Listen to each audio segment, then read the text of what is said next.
ማልቀስ ሳይሆን እንዳታለቅሽ በአላህ ታገልኩ አልተሳካልኝም። 7 ወራችን ነው። 7 ወር ታግያለሁ ግን አልተሳካም። ወደ ሚዲያ መቅረብ በጣም ከባድ ነው። ለ7 ወር ያክል ነገሮችን ትግል ብታደርግም ከአቅሟ በላይ ስለሆነባት ዛሬ በዚህ ልክ ወደኛ ቀርባለች። በጣም በቃ ይሄን ታውቃለሁ። ነገሮች ደግሞ መሄድ ሳለባቸው በዛ ልክ እናስከማደ ከልጅ እሺ አየጀመረ ከዛሬ ነገ እየደከመች ነው ሄደችው። እስከዛሬ በ10 ቀን ነበር፣ አሁን ደግሞ በ5 ቀን አሉኝ። አልቻልንም። በአንድ ጥቅል ብዙ ነው የምንፈጀው። ሀታ እዚያው አልጋ የሚያስዙ ለቡ ሁሉም ነገር ሲሆን ብዙ ሆዳን አልቻልንም። ለዚያ ነው እኔ እርዳታ ወደ እርዳታ የጠየቅነው። መላው ኢትዮጵያውያኖች ሆናችሁ መቼም ይሄንን አይታችሁ እንደምንም ሁላችሁም መኖርን ስለምፈልግ እንግዲህ እርዳታችሁን ጠይቃለሁ። ኢንሻአላህ እባካችሁ ኢትዮጵያዎች ሁሉ ያያችሁ ተዘሩት ልጄን አትርፉልኝ። ዱዓችሁም አይለየኝ። ያለው በገንዘብ የሌለው በዱዓ እርዱኝ እባካችሁ። የአካውንቱን ንገረኝ አንቺ በቃለሽ። እስኪ 1056 72 58 088 ስማን ነው ሀዲጃ ዑመር። እሺ ቁጥርሽ ንገረኝ እስኪ። 09 10 97 38 33። አሰላሙ አለይኩም ወራህመቱላሂ ተዓላ ወበረካቱሁ። ይሄን ቪዲዮ የምትመለከቱ እህት ወንድሞች አንዴ ታገሱ፣ እንዳታልፉት። አንዲት እህታችን ዘንድ እንገኛለን። የምንገኘው ሐላል ቦታ ነው። ከዚህ ቦታ እንድንገኝ ያደረገና አንዲት እህታችን ኩላሊቷ ፌል አድርጎና ከአቅሟ በላይ ሆኖባት ነገሮች ከአቅሟ በላይ ሆኖባት ዛሬ ወደኛ ቀርባለች። ሆኖም ከዚህ ቦታ የደረስነው እንግዲኛ ይችን እህት ያለውን ነገር ከነሷ እናስደምጣችሁና ኢንሻአላህ እስኪ ያለውን ነገር እህቴ ከድጃ ንገሪኝ እስኪ።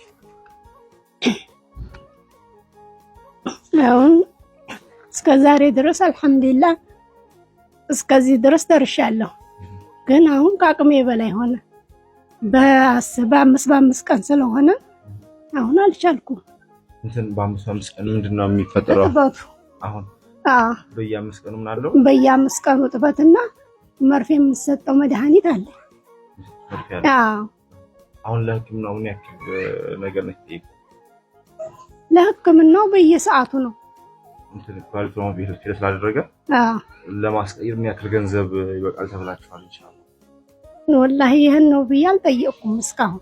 ዝም ብዬ በጥበቱ ላይ ነው እስካሁን ድረስ ያለሁት። አሁን እጥበቱ በየሳምንቱ ለአንድ እጥበት ምን ያክል ነው ወጪ የምታደርገው? እጥበቱ ያው ስንሄድ ስንመጣ በቀን በአንድ እጥበት እስከ 15000 እስከ 20000 ድረስ እንፈጃለን ለአንድ እጥበት ማለት ነው። ፋዘር እስኪ ያለውን ነገር እስኪ ሰፋ አድርገሽ ለመናገር ሞክሪ። ነገር የለም ዘመዶች ይሆናችሁ እርዳታ ነው የምጠይቀው። ከዚህ ውጭ ምን አለ? አይዞሽ ከማሳለፍ የምትፈልጊው ማልቀስ ሳይሆን እንዳታለቅሽ በአላህ። ታገልኩ አልተሳካልኝም። 7 ወራችን ነው። 7 ወር ታግያለሁ ግን አልተሳካም። ከዛሬ ነገ እየደከመች ነው ሄደችው። እስከዛሬ በ10 ቀን ነበር፣ አሁን ደግሞ በ5 ቀን አሉኝ። አልቻልንም። በአንድ ጥቅል ብዙ ነው የምንፈጀው። ሀታ እዚያው አልጋ የሚያስዙ ለቡ ሁሉም ነገር ሲሆን ብዙ ሆዳን አልቻልንም። ለዚያ ነው እኔ እርዳታ ወደ እርዳታ የጠየቅነው። አልሐምዱሊላህ ከዛሬ ያደረሰ ጌታ ደግሞ አልሐምዱሊላህ አለ። እሺ አካውንት ዘጋይቶ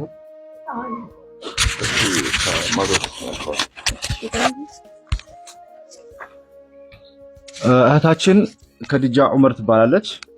እንግዲህ ከድጃ ብዙ ሰዎች በአካባቢ ማህበረሰብ ዘንድ የምትታወቅ የተከበረችና በስራዋ ላይ በጣም ብርቱ የሆነች ጠንካራ ልጅ ነበረች። ከድጃ እንግዲህ ለ7 ወር ያክል ይሄ በሽታ ተጀመረ። 7 ወር ነው አይደል? ለ7 ወር ያክል ነገሮችን ትግል ብታደርግም ከአቅሟ በላይ ስለሆነባት ዛሬ በዚህ ልክ ወደኛ ቀርባለች። እህታችን ዛሬ ላይ በዚህ ልክ የምትቀርብ ልጅ አልነበረችም።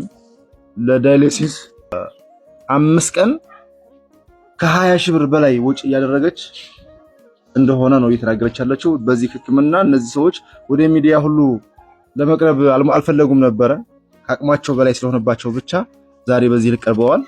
እናም በመላው ዓለም የምትገኙ ኢትዮጵያውያን ኤርትራውያን ይህን ሁኔታ ተመልክታችሁ አብሽር ማለቀስ አያስፈልግም። ይህን ሁኔታ ተመልክታችሁ ሁላችሁም የበኩላችሁን ድጋፍ እንድታደርጉላትና እህታችንን እንድትታከም ጥሪያችንን እናስተላልፋለን። የአካውንቱን ንገረኝ አንቺ በቃለሽ ኢንሻአላህ። 1056 72 58 088 ስማን ነው ሀዲጃ ዑመር። እሺ ስልክ ቁጥርሽ ንገረኝ እስኪ በዚህ 09 10 97 38 33 አይዞሽ ይኸውልሽ ምንም ችግር የለውም። ይኸውልሽ አይዞሽ እሺ አይዟችሁ መቅረብ ማለት ኢንሻአላህ ትርጃው አይዟችሁ ደግሞ